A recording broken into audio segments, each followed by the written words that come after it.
నమస్కారం. జుట్టు రాలడం తగ్గించి కొత్త జుట్టు మొలవడానికి ఉల్లిపాయ రసం ఒక దివ్యౌషధమని సైన్స్ చెబుతోంది. ఇందులో ఉండే సల్ఫర్ జుట్టు కుదుళ్లను మలోపేతం చేస్తుంది. అయితే దీనికున్న అతిపెద్ద సమస్య ఆ ఘాటైన వాసన. ఆ వాసన రాకుండా ఉల్లిపాయ రసాన్ని ఎలా వాడాలో ఈరోజు 3 సింపుల్ పద్ధతుల్లో తెలుసుకుందాం. మొదటి పద్ధతి, ఎసెన్షియల్ ఆయిల్స్. ఉల్లిపాయను మిక్సీ పట్టి రసం తీసిన తర్వాత అందులో 4 నుండి 5 చుక్కల రోజ్మెరీ ఆయిల్ లేదా లావెండర్ ఆయిల్ కలపండి.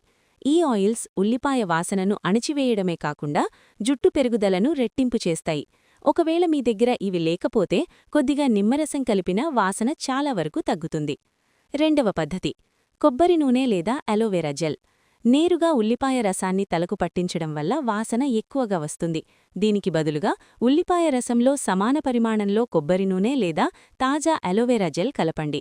ఇది ఉల్లిపాయలోని ఘాటును తగ్గించి మీ తలమీద చర్మం మంట పుట్టకుండా కాపాడుతుంది. అలోవెరా వాసన ఉల్లిపాయ వాసనను సులభంగా డామినేట్ చేస్తుంది. మూడవ పద్ధతి, కాఫీ పౌడర్ లేదా గ్రీన్ టీ వాష్.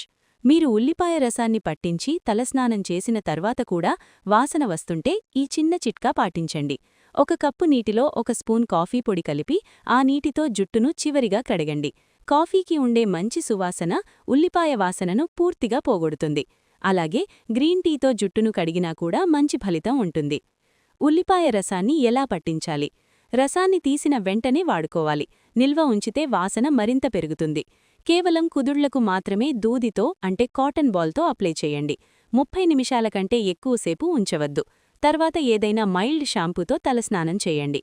వారానికి 2 సార్లు ఈ పద్ధతుల్లో ఉల్లిపాయ రసాన్ని వాడి చూడండి. కేవలం 1 నెలలోనే మీ జుట్టు రాలడం తగ్గి కొత్త జుట్టు రావడం మీరు గమనిస్తారు.